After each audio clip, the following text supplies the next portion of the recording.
What we have on the table today is the Fantech Aria XD7, or the Fantech Aria for short, as I'm going to call it for the rest of this video.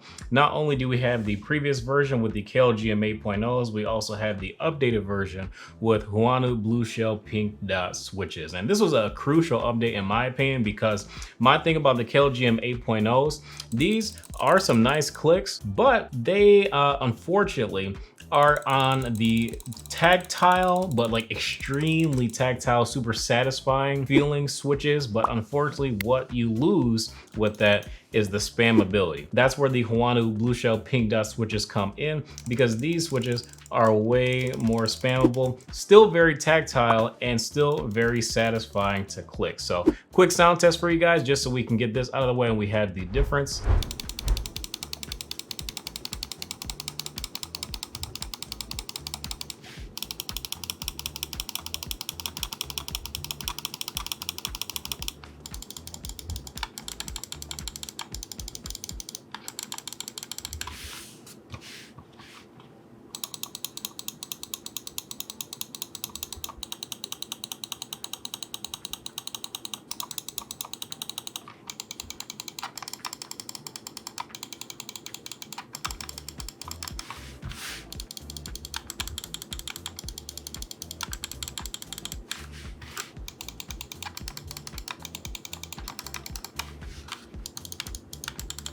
Again, the Huanu Blue Shell Pink Dots do a great job at upgrading the KLGM 8.0s at still feeling tactile, but giving you a lot more spammability. Is spammability a word? I don't know.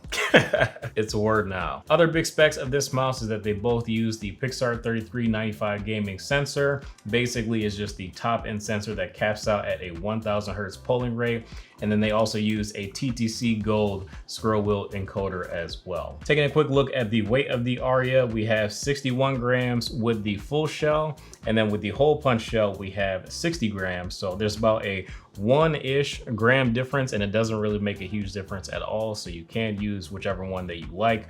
Obviously, we have the frosted front shells, which gives me Game Boy Advanced vibes, more or less, with the semi-transparent shells. This is just kind of retro looking, and I think that they look very, very nice. As a $5 add-on, really not bad at all, and they're often on sale where you can have them for less than $5 as well. So definitely one of my favorite additions to this mouse is the fact that you can very easily pop off the back and front of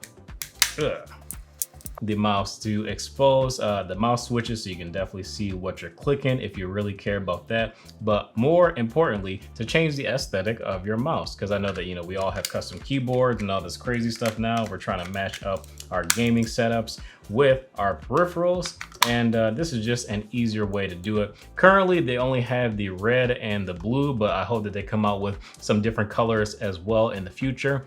Fantech, this was a fantastic idea and a very cheap and economical way to change the look of your mouse aesthetically very easily. And also underneath the hood, you have a place to easily store your dongle so you don't lose it. So if you are going to take this mouse on the go with you and travel, it'd probably be best to slip it back into the mouse.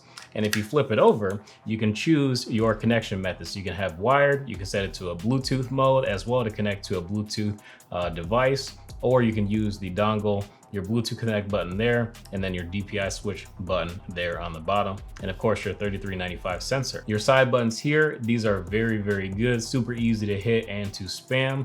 And then on the right side of the mouse, plain Jane, you got the Aria name, and that's pretty much it. The PTFE feet are really good, nothing noteworthy, terrible to say about the PTFE feet at all. I don't really think that you need to switch these out, but Fantech does sell some other skates available if you want glass skates. If you want Tiger Arc V1 skates, they're very cheap on their website.